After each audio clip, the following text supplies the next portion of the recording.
역사 팩트 오늘 세 번째 팩트입니다. 11년째 수감 생활 중인 이 사람이 10년 만에 처음 인터뷰에 응했습니다.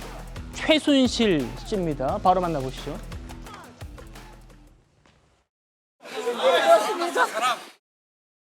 박 대통령하고 모든 공동체임을 밝히라고 밤에도 강요하고 있어요.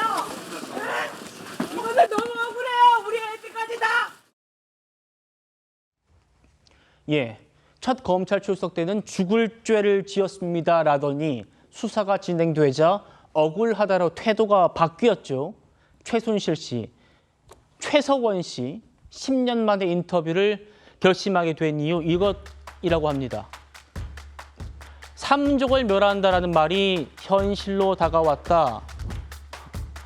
비난과 오명을 지우고 싶어서 마지막으로 한번 인터뷰를 해본다라는 겁니다. 죄를 지었어도 10년을 살았으면 국민께서 이해해 주실 것 같아서 인터뷰를 하기로 했다라는 겁니다. 자, 그러면 마지막으로 지우려 한 것이 무엇인지 보겠습니다. 바로 다음이요. 마지막으로 지우려고 한 것. 첫 번째로 박근혜 전 대통령과의 관계인 것 같습니다.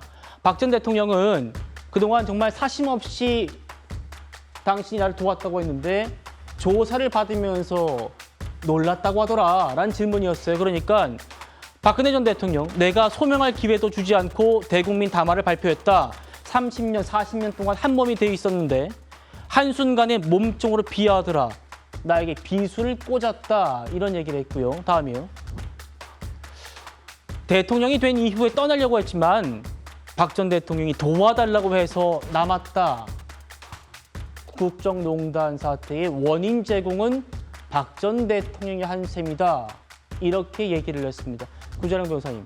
그러니까 비선실세를 본인이 자처한 게 아니고 대통령이 요청에 응한 것이다. 책임은 박 전 대통령이 했다. 이런 얘기 같습니다. 그렇죠. 지금 아마 수영 생활이 굉장히 길었고 그 긴 세월의 수영 생활이 아직도 남아있는 것을 다 만기로 채우고 나오지 않기 위해서 자기 변호적으로 이제 얘기하시는 게 아닌가 이런 생각들이 들거든요. 근데 사실 그때 두 사람에 대해서 서로가 뭐 진실 공방한다 이렇게 볼 것은 아니고 박 전 대통령은 국가 원수의 대통령 직위에 있으면서 주변의 참모들에게 여러 가지 조언을 받으셨겠죠.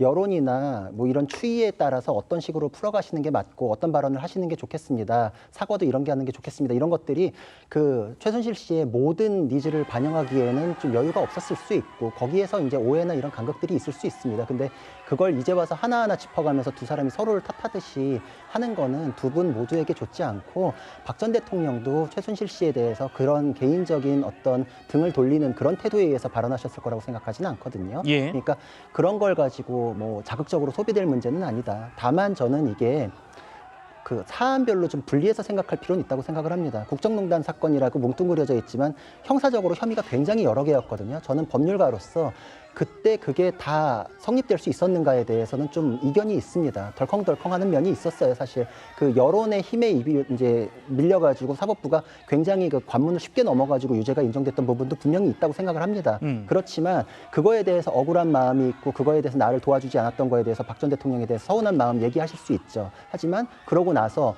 혹시나 이제 이게 또 사면에 대한 얘기를 희망하기 때문에 이런 얘기가 나온 게 아닌가. 지금 또 이재명 대통령과 사면에 대한 이런 언급이 짧게 있었다고 하더라고요. 그러니까 이런 것들이 저는 혹시나 지금 이번 정부에서 이화영 부지사에 대한 사면을 띄우기 위한 카드처럼 또 소비될 수 있지 않을까에 대한 걱정이 있습니다. 저는 그래서 사면은 사면의 논리에 따라 가지고 면밀히 검토해야 된다. 이게 국가와 국민의 통합을 위해서 필요하고 영향을 미칠 수 있는가에 대해서 숙고의 과정을 거쳐야 되고 거기에 여론 형성에서 이게 얼마큼 작용하는지 추이를 봐야겠죠. 근데 그런 거 없이 갑자기 띄우기식으로 나오는 거에 대해서는 좀 그게 너무 좀 섣부르지 않은가에 대한 생각이 있고 이게 정치권에서 이것도 사면이 됐으니까 이화영에 대해서도 사면에 대한 논리가 성립한다라는 식으로 혹시나 언급될까 봐 미리 말씀을 드려놓습니다. 알겠습니다. 뭐 이 사면 얘기 잠시 뒤에 나올 겁니다. 함께 보시고요. 과거로 돌아가면 바꾸고 싶은 순간이 있습니까? 라는 기자의 질문에 역시 또 박 전 대통령을 언급을 합니다. 박근혜 전 대통령을 처음 만난 그 대학 시절로 돌아가고 싶다. 어린 날로 돌아가서 안 만났으면 좋겠다. 그랬으면 내 삶은 완전히 180도 바뀌었을 것이다. 제일 후회하는 게 그거다.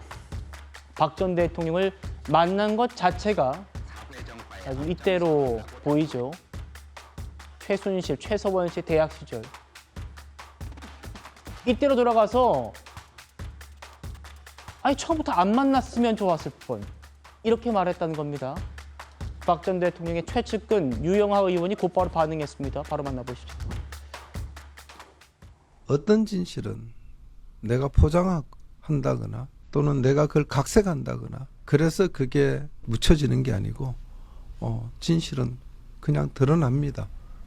그건 저는 그렇게 믿고 있어요. 그렇지만 제가 대통령을 도와주고 대통령 일을 옆에서 거들어준다 해서 누가 어디 가서 제가 공짜 술을 얻어먹거나 돈을 받거나 어떤 혜택을 받지 않습니다.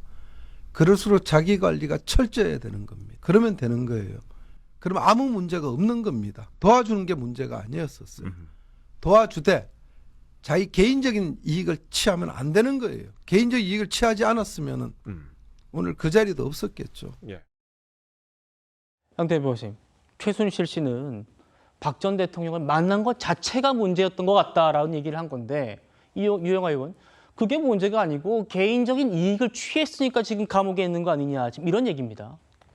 맞는 말이죠. 저는 사실 뭐 지금 징역 18년, 벌금 200억 굉장히 중형이죠. 그러니까 중형으로 오랜 기간 수감 생활을 하고 있는 거는 뭐 인간적으로 안타까움은 있습니다. 하지만 저는 이 말을 보면서 자업자득이다. 그 자업자득. 단어가 이제 떠오를 수밖에 없었고요. 사실 뭐 박근혜 전 대통령 입장에서야말로 또 최소원 씨를 만난 게 정말 후회된 일이 아닌가 싶을 정도로 서로에게 굉장히 악영향을 미쳤고, 근데 그 악영향이 단순히 뭐 두 사람만의 범죄나 뭐 범행으로 끝난 게 아니라 대한민국 전체의 불행을 안겨준 큰 이제 뭐 박근혜 최순실 게이트까지 될 정도로 정말 이 대한민국 사회에서 정말 비극 중의 하나라고 생각을 합니다. 그렇기 때문에 뭐 지금이라도 뭐 본인께서 하신 행동들, 뭐 이 어떤 게이트가 있었고 어떤 일이 있었는지는 뭐 미르재단부터 뭐 팔선녀 모임 뭐 굉장히 많은 진짜 당시에는 뭐 그 박관천 비서관이 할 정도로 뭐 최순실 씨가 거의 뭐 대한민국 국가설 1위라 이런 표현까지 나올 정도로 진짜 엄청난 그런 권세를 휘둘렀던 분 아니겠습니까? 좀 그거에 대한 본인의 잘못과 업보를 지금 치르고 계신 거라 생각을 하고요. 네. 뭐 그냥 본인 그냥 개인적인 넋두리 정도다. 좀 그렇게 해석하고 있습니다.